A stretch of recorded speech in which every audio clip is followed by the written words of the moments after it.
Ya jadi gini, kalau saya itu sebagai kader PAN, pimpinan saya itu ketua umum PAN, jadi saya intinya tidak melobi kemana-mana. Oke.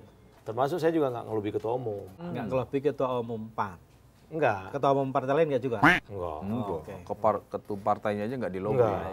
Karena PAN salah satu yang ngusung Pak Prabowo, Gibran, ya mungkin ada kader yang harus jadi menteri ya. Kalau saya serahkan. Ini lengkap, Ini Mas. lengkap, Nggak bisa lengkap. disela. Kalau Iya, kemarin agak lengkap, jadi bisa disela. Nah, ini lengkap ya. Lengkap, Lengkap. agak susah.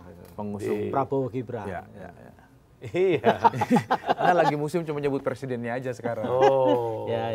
Kalau ini lolos berarti. Lolos, Iya, lolos. iya. Aman. Aman. Lanjut. Kalau saya ini kan anak buah kira-kira gitu ya. Jadi ya serahkan kepada komandannya lah, kepada Bang Jul ketua umum. Jadi Bang Jul yang ngusulkan, alhamdulillah Pak Prabowo setuju kan. Lanjut dilantik, habis itu baru kita ke desa-desa. Sat. Aku agak penasaran gitu. Kalau PAN itu kan partai modern yang sebagian besar konstituennya itu basisnya itu adalah kelas menengah perkotaan lah. Orang-orang yang tingkat pendidikannya di atas. Ya. Terus sekarang Itu dulu ya, mungkin di awal reformasi PAN itu memang perkotaan, kampus gitu kan. Kalau sekarang ke desa. desa. Oke.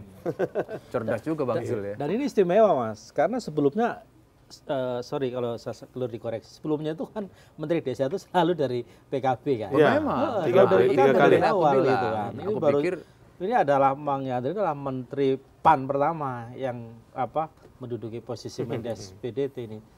Tempatnya saya kira memang pas saya di situ. pas. ya. Saya kan Kenapa? lagi trending sekarang kan sejarah saya itu kan.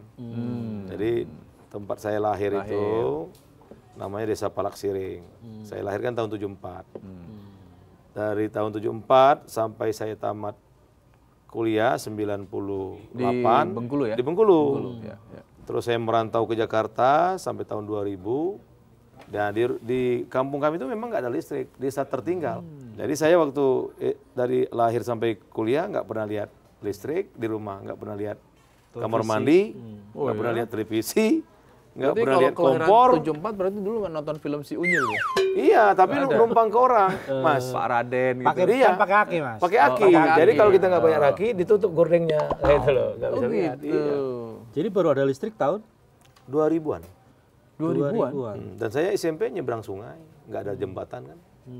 Sudah bisa merasakan betul. Ya, jadi makanya saya pas ditunjuk Bapak Presiden Prabowo ini, ya ini vision saya betul. Makanya saya sekarang kalau ke daerah mas saya nggak pernah nginep di hotel, nginep di kampung, Di rumah warga. nginep ya. di desa, makan, masak bareng. Bang, oke. Tadi kan udah diminta sama Pak Presiden untuk jadi menteri khusus untuk ngurusin desa dan daerah tertinggal.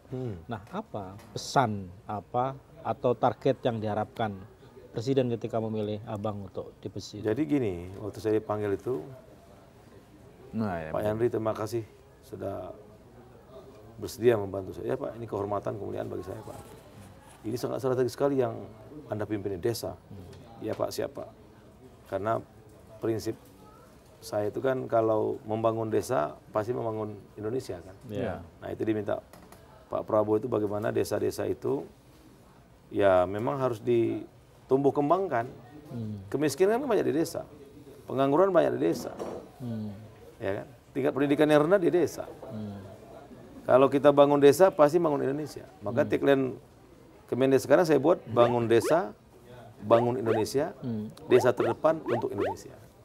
Bangun desa, Jadi bangun otomatis tuh Mas, karena 75.000 desa, kalau kita konversi dengan jumlah penduduk, itu 73% penduduk Indonesia itu ada di desa. Jadi 200 juta. 73%. Iya, 200 juta lebih ada di desa.